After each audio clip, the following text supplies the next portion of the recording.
So this is the cat's preferred method of getting rid of ear mites. I've been wasting my time with olive oil and cotton swabs and cotton balls and Q-tips. Get in there deep, little boy. It's not as dangerous as a Q-tip. You realize you're licking olive oil and earwax? Oh! What do you call that? Are you saluting Hitler? My cat is saluting tutus. How dare you salute Hitler when your brother washes your earwax? Oh, that's just...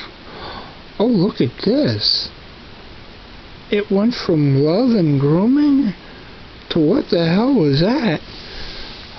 This is gonna get ugly pretty fast. Damn, bitch. You're welcome. For nothing.